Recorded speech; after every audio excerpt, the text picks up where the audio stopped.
sie möchte nicht unter einem Ethno- oder ethnologischen oder so einem Fimmel rezipiert werden, sondern als Künstlerin. Ja. So she says here, I don't want to be a seasonal artist who is only called on in Black History Month.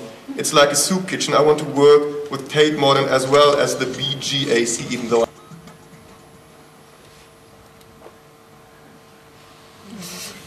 Sorry.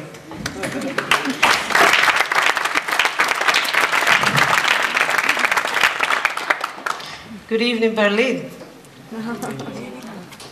It's an honor to be here, and it's even bigger honor to be in the company of the greatest, that's Nuruddin Farah, or to us anyway.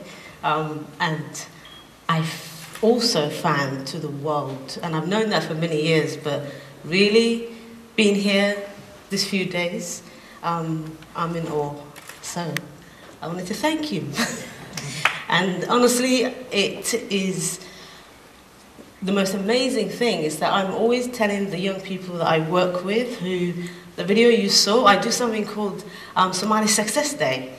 And it has been a tradition at the beginning of each Somali Success Day to put, it's almost a picture of God, astaghfirullah, of Nuruddin Farah, and say, well, to me, and for me, I wanted to share that with the kids without poisoning their mind, that really it is somebody who made the image.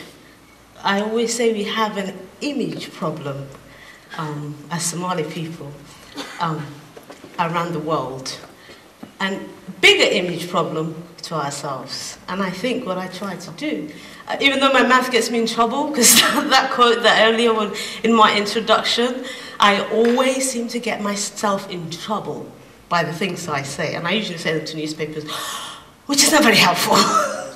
But tonight, apart from saying thank you for inviting me, I wanted to share a couple of things. One very important thing that I always try and, in my work, do before and after, and I learned that from the greatest man.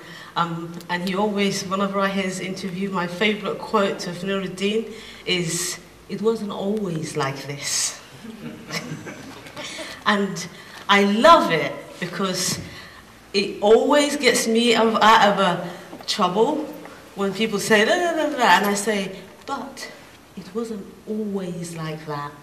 And that's what I try and tell the kids when I work with a lot of the young people, that it wasn't always like that. And I try to share things with them and with myself about before and after.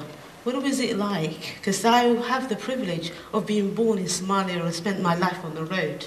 And that music you heard in the video at the beginning was made in 1950s. And I've got the album called Jamelia, and it is the most beautiful music I've ever heard. And I'm not just saying that because I'm Somali. It's so well put together, and it's music from around. It's called Jamelia, Great Songs of a City. And it's a great piece of music, and I always say that that's the kind of stuff that I grew. And then to kind of bring it after, right now, Kenan is my favorite. I brought Kenan to London when he was a young man. I'm an ancient woman.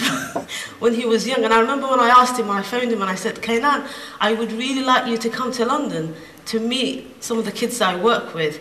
And the fantastic thing, he said, you pay for my ticket, I will be there on Wednesday.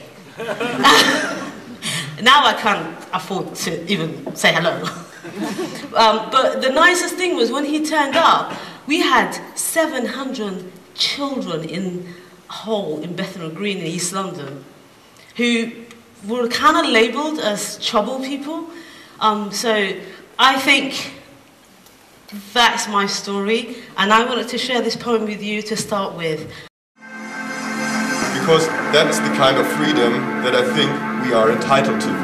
And even though you are invited today as a Somali-rooted artist, you're not going to be received like that.